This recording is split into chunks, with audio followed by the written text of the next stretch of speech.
Welcome back to HRE Insights in 30, the podcast that brings practical, real-world insights on compliance, fraud, and financial risk management to fintechs, banks, and other high-risk businesses. I'm your host, Justin Muscolino, CEO of the Fintech Training Center.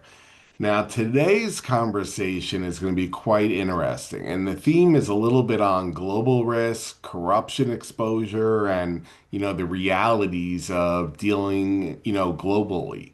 So today we have a really special guest, someone I've known, I'm not going to say how long, but a long time, Becki Laporte.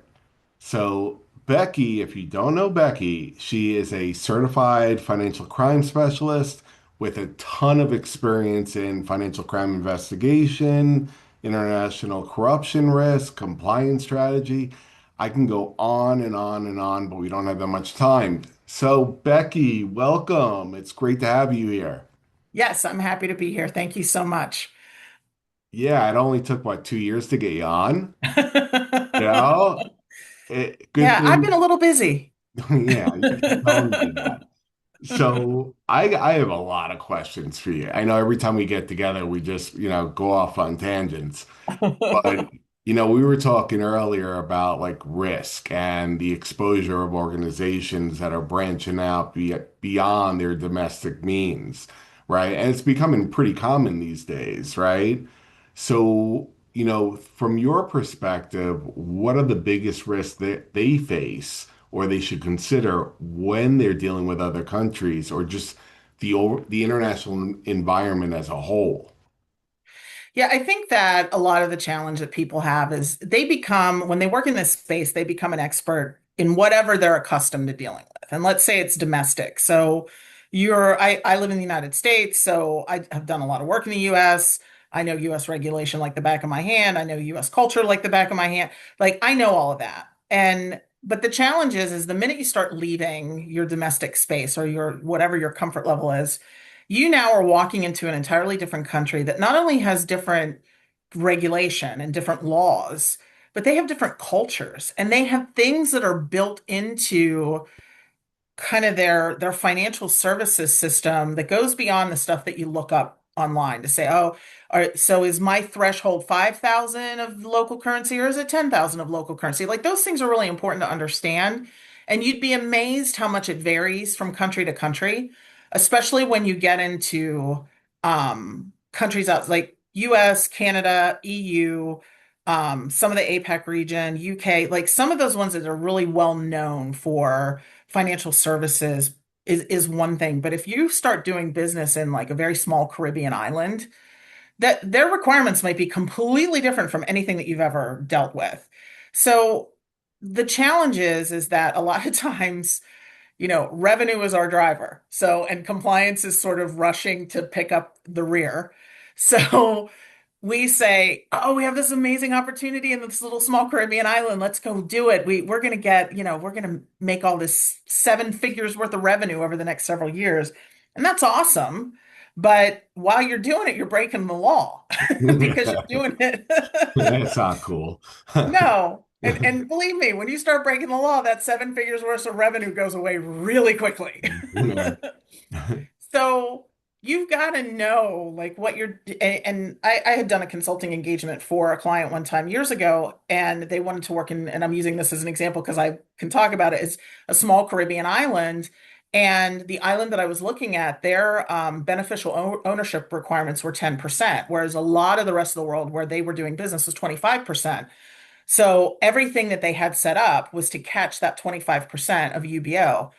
And I'm like, hey guys, you're gonna have to do 10%. And they're like, no, we're not. I'm like, yeah, you are. Because here's the laws from that country. So you have to know that because if you miss it, that's a huge problem. And that's something that's a percentage on UBO, let alone some other things that you might be doing that violate country laws. So I know it doesn't sound like a lot of fun, but before you go in to do whatever it is you want to do in that new space, you need to know that new space and you need to know it from a cultural perspective, from a legal perspective, etc. Yeah, the cultural part is huge. You Yes, can't adapt the same strategy to every country on earth. It just does not work that way. agreed. Middle East versus Latin America versus Africa, it's all dealing with them differently. Yes, And the thing that a lot of people don't do, they just don't reconcile the regulations from what they're dealing with to where they're going. Clear oversight, it's like don't be so lazy. Get a little motivated to expand your business. I don't know, but yeah, I do agree it's missed. But thank good. I love that answer. But I got to get to a cool topic and something you mentioned earlier, which for some reason I didn't know. You were talking about capital flight. yeah, Um, for our audience, tell us what it is and the story behind it, or the substance you mentioned behind it. sure. My whole goal in life is to stump you anyway. Yeah. So my goal always is to come in and find something that you either don't know about or don't know a whole lot about, so that then I look super smart. Sweet. We all have to have goals. Yeah. And it's funny, I was dealing with this. I was in the industry years ago, and this was something I dealt with when I was sitting in the seat of managing a financial crime program. And then I hadn't thought about it. And lately I've been talking to some folks that this is rearing its head again. Or maybe it's always been rearing its head and I just haven't heard about it. So let me talk to you guys first. For those of you who know what it is, bear with me for a minute because I want to explain what capital flight is. It is something that you need to be aware of, even if you're not doing business globally. So if you think like I'm on this podcast because I love listening to Justin and his guests, but I don't do global business, so this doesn't apply to me. Capital flight applies to you even if you're only doing a domestic business. So what it is generically is there are certain countries in the world that only allow a certain amount of their currency to leave their country in a period of time, usually annually. So they will have a very specific amount of currency that can leave their country to go elsewhere in the world, wherever that is. And it's only so much every year. And one of the most common ones that you deal with is China. So China has a requirement, and remember, they're communists, so they have pretty strict guidelines about money and things of that nature. So they have very strict guidelines about what can leave the country on an annual basis. And if I remember correctly, when I was doing it, it was $50,000. And I think it's still there somewhere near there. So what happens is you're opening up an account, and let's say you're in the United States, because this is the example I'm going to give you guys, but you might be elsewhere in the world. It applies to you no matter where you sit. So you're sitting in the United States and you're opening up accounts for someone who is a Chinese national who just came to this country. You would expect it to be $50,000 or less. You'd be amazed how often it's not.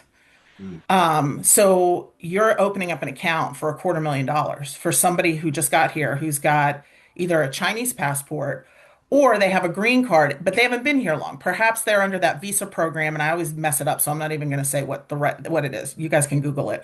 But the visa program, where if you invest in America, you get X number of green cards, and I used to deal with that pretty frequently when I was in the industry. So you've got somebody who's maybe been here for 6 months and they're opening an account with a $500,000 and they just came from China. So that should be your first red flag. And what I want to say really clearly, because Justin and I talked about this, we're going to be talking about people from different parts of the world and different ethnicities. And what I don't want you to walk away with is anything, racist or xenophobic. I've been called every name in the book. Believe me, when you find bad things and you're trying to take money away from people and get them off your books, you'll get called all kinds of pretty names. Some of you can probably relate. Mhm. Um, they won't hold back. Right. So this isn't about what I don't want you to do is walk away from this capital flight conversation and be like, oh, we need to check every Chinese national on our books. That's not okay. Like, that's not what I'm saying. What you need to do is be aware of those types of things. So that's an example of kind of what we started this conversation with. You need to be aware if you're doing business with people from certain countries, what they're allowed to take out of that country. Because if they're only allowed to take 50,000 and you're getting a 500,000, I'm not saying there's anything untoward about that yet, but it's certainly something that you need to look at. So when I was in the industry, I had one financial advisor that was the bulk of her business. Mhm. And when we would see something that was unusual, like the $500,000 from the person that hasn't been in the US for more than a few months, then we would take a look at that customer. And one example that I've shared in the past is You go in and you take a look at that customer, and they're living in California, and you look at their address, and they're at 123 Main Street, apartment 15. So you go in and you look at 123 Main Street, apartment 15, and you realize that it's a one-bedroom apartment, and it's only like $1,000 a month, which in California is really cheap. And you're like, you got a $500,000 and you're living in $1,000 a month apartment. Okay, maybe you're frugal. Okay, but then you go in and you run that address through your book on your platform, and you find out there's 34 people at that address. Well, how in the heck do you have 34 people living in a one bedroom apartment? And and then you go in and now you've opened up a can of worms because not only do you have the one customer, now you start looking at those other customers and you're like, oh, that guy has a 250,000, that guy has 100,000, that guy. So now you're looking and your combined amount might be like $8 million in this one bedroom apartment that's $1,000 a month. And yes, this has really happened. I'm making up the numbers, but this fact pattern has happened. Then when you start looking at the customers, and you, from a KYC perspective, what are you doing? What do they do? Well, this one's a homemaker. That one's a hairdresser. That one's a clerk. That one's a server. These are not typically, and I'm not saying that people that have those jobs can't have a ton of money, but that's not typically what you see. So now your antenna's up some more. And then you start asking, what's your source of funds? And I will tell you what I heard 700,000 times. Oh, my husband owned a building and he sold it. Okay, well, what was the building that he sold? And then you can't get a really good answer with that. And again, going back and thinking from a geopolitical standpoint, what are the odds that you have all these private citizens owning buildings in China that then decide to sell them all around the same time and make all this money and bring it to the United States? Like, so there's all of these things that you need to think about and you need to know when you're dealing with people from different cultures in different parts of the world. And you need to decide, do you file a SAR on them? Do you need to get them off your books? Do you need to dig a little more? And I can tell you, this was a constant case of ours of dealing with this type of activity. And at one time, my staff dug into it and found a PEP. So you've got a PEP situation from a high-risk jurisdiction.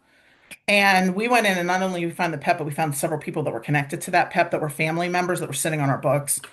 And then when we went back, we were told, oh, no, no, that's a very common name. You're wrong. Mm. Okay. Maybe I'm wrong with the one guy, but it's weird that they all have the same names of the exact same family members. What a coincidence. And if you do investigations, there's no such thing as a coincidence. So now you're talking about a PEP situation here. So you got to run it through your PEP policies and procedures, but now you're talking about your bribery and corruption risk just went through the roof because you're dealing with a high risk jurisdiction, a PEP who now has a whole bunch of people living in a one bedroom apartment. And they'll use apartments, they'll use their kids' school, they'll use mail drops, they'll use commercial addresses. Like the breadcrumbs go various ways. But when you find that, now that's an issue. And you wouldn't know anything about it if you hadn't looked into what China's requirements are for money leaving their country. So if you are doing business with foreign nationals from countries you're not familiar with, maybe those are some of the things you should look at. Yeah, I think that's definitely part of that. For an apartment like that, if you have six homemakers and, five servers, I mean, regardless, they're red flags. I mean, Yeah, you're required to do a little bit more due diligence and find out what's going on, or you just reject them as a client. right. I mean, you have alternatives there, but still, yeah, I'm sure we will hear about more stories about that or similar instances in the future. Yeah. But And I will tell you, we're seeing a lot of the banks are aware of this and they've been fighting this for a while. And a lot of the folks that are doing this in a not so good way aren't even trying the banks anymore. So you know what they're doing? They're going to other verticals and they're going to other verticals that might not have dealt with this historically. So now we're seeing issues like in fintechs, mm, in insurance, in securities. Like we are seeing those kinds of things. that's interesting. Yeah. See, I learn something every time you come on. Forget about capital flight. It's always a stat or a figure or some kind of definition. But you just mentioned about corruption risk. And yeah, I remember like a couple of weeks ago, we were talking about Somalia, Yeah. right? And you shared a story working, with activity that was connected to Somalia back Right. Well, it's not recent, but you a few years ago? Yeah, we were looking at some corruption risk, and it Yeah. wasn't just them. But recently I was having a conversation, personal conversation with a friend of mine, and we were talking about all of the fraud that we're seeing come out of Minnesota from the, quality learning centers, all that stuff, all those childcare that probably aren't childcare. And I said, I go, yeah, I wouldn't be surprised if they find a ton of fraud there. And my friend was like, sometimes you can be so racist when you talk about that. And I'm like, no, it's not. I'm like, it is. That's not what it is. And she knows me better than that. She was making a comment because we argue about things all the time. And it was, that's not what it is. It is about, like, you'll hear police say this all the time. Mm. Crime follows culture, and you'll hear them say that. So, some people will say there's profiling and stuff like that, but it's not that. It's there's statistical certain groups that commit more of one type of crime than another. And I'm not the expert on that, so I'm not going to sit here and give you stats on it. But when you look at certain crimes, there are certain people that fall in certain buckets that tend to do more of it. And that's why you'll hear law enforcement say crime follows culture. And sometimes it's that culture that sort of supports that crime. And what I mean by that, if first of all, if you guys have never heard of transparency.org, you really need to be friends with it. So go on, check it out. It is a standard for the International Corruption Index. And if you go in there, you'll see a map of the world and it'll do various colors from like a really light yellow to a really deep red being the worst of what some of the most corrupt countries in the world are. And the US isn't at the bottom, just so you guys know. Canada isn't at the bottom, just so you guys know. So if you're in the Western Hemisphere and there's a bunch of EU ones that aren't at the bottom, there's a few that are, but there's a bunch that aren't. So if you're in places where you think you got really good controls, that's not always the case. But like if you look at South America, for example, the darkest one is Venezuela. So with that would not be surprising. And you see a lot on the African continent where there's some challenges. But one of the most corrupt countries in the world is Somalia. Yeah, So that's if you what I was go in gonna and say. look at it, Yeah, it's gonna be it's like in bright the top five. red. Yeah. Yes, it's very Yeah. red. And it's like in the top five. I don't remember the exact number that it's in, but Looking at the sun. Yeah. Yeah. yep, Yeah. it is in the top five. So imagine growing up in a space, in a world, in a country where corruption is part of your day-to-day life. Like that's how you do business. Like you're not patted on the back for being honest, and you're not patted on the back. You're patted on the back for growing a business because you've manipulated the heck out of people and you've taken bribes and your government is corrupt and your police officers are corrupt and even your firefighters are corrupt. Like everybody's just corrupt and they are just figuring out ways to get money. And then you move out of there and you move into a country where that's not okay. And that's against the law. But you move into that country and you haven't really fully assimilated to that country because maybe it's very new, or maybe you're living in a community where you're all together and it's challenging to assimilate because you're used to your traditional ways. And I have no problem with anybody's traditional ways unless it involves committing crimes. So that don't want anybody to walk away thinking, Becky doesn't want you to do your traditional things. As long as you're not committing a crime, I don't care. I probably love your food. I probably think your culture's really cool. I might love your music. What I don't want you to do is rip me off. So there's that. But the fact that you have a situation where you have a community that came from a place like that, again, it's risk. It's not race related, it's risk related. And you back into that the same way. So if you look at, I mean, if you've got 5,000, childcare centers on your books, in a small suburb of Minneapolis, like what are the odds? That's I'm kind gonna of weird say that you would fast. need. Yeah, how many childcare facilities do you need?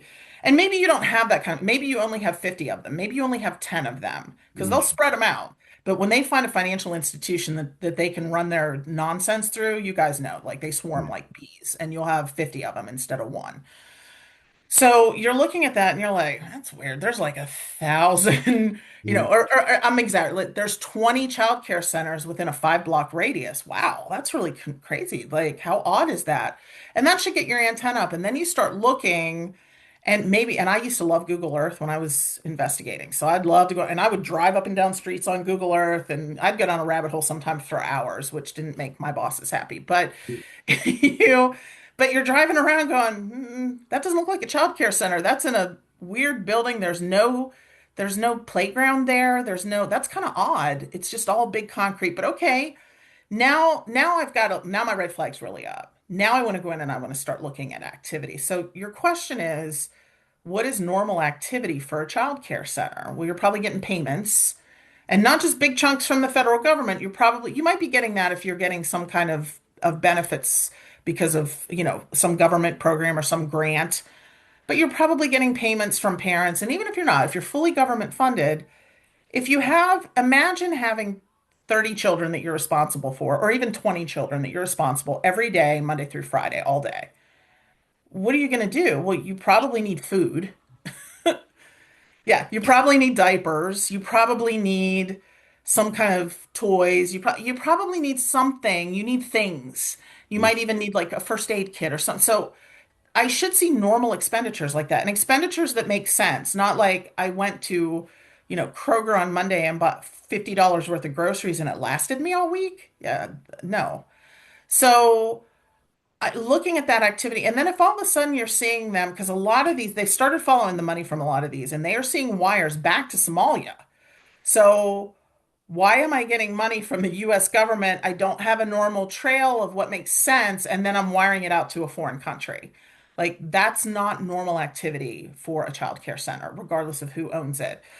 So it's that kind of curiosity and pushing back and filing those SARs and understanding that when you're finding that, I know a lot of times we want to be really compassionate and go, well, these people are just trying to make a better life, and I'm all for that. But sometimes making that better life means I brought some of that corruption with me, and then that's not okay. So we need to weed that out and go in with a skeptical eye and know what your high risk jurisdictions are. So we started this discussion off with like the global thing. Mhm. If you're doing global business and you've never heard of transparency.org until today, that's a problem. And they update it every year. So make sure that you're going in there. Are you doing business in those high risk areas? And if you are you prepared to do business in those high risk areas? Do you understand those countries? So it's a lot of times when you see things, the people's knee jerk is, you're not very nice to these people. And I'm very nice to a lot of people, but I'm never nice to crooks, and I don't really care where you're from. So you got to understand that risk and you've got to follow that trail regardless of what kind of pushback socially you might get. It's really important that you understand your risk and follow that risk. Yeah, that's awesome. So you got to be curious. Yep. You got to ask questions. If something doesn't seem right, that's what we call like I always any training I do, the red flag identification is the biggest part because if you Yep. don't know what to look for and then what to do after, it's going to go through the cracks. Yep. Yeah, listen, this is interesting topics. Well, I love hearing your stories, so. I didn't have to pay for it this time, so it's awesome. I really appreciate that. But Becky, thank you very much for coming on board, lending your Absolutely. insights, your laughter, and unique situations you've been in during your career, which I love hearing. Thank you. And oh, by the way, yeah. Becky is an avid LinkedIn user. Connect with her. You won't regret it. You can Oh, thank follow you. all our stories. Yeah, you can follow all Yeah. our stories like I do. Um, Yeah, so and thank you for having me. And we'll do this again on another topic sometime, and we'll do it in less than 2 years. So I'll we'll do. try to figure out how to do this again together. I've really enjoyed it. I hope that it's been helpful to your audience. And yeah, feel free to reach out to me if you want to continue the conversation. That's awesome. All right. Well, thank you again, Becky, and to our audience. Stay curious, stay disciplined, and we will see you next. No, sorry, we'll hear you next time. No, we won't, right? They'll hear us. You'll hear us. Yeah. All right. Take care, everybody. It's been real.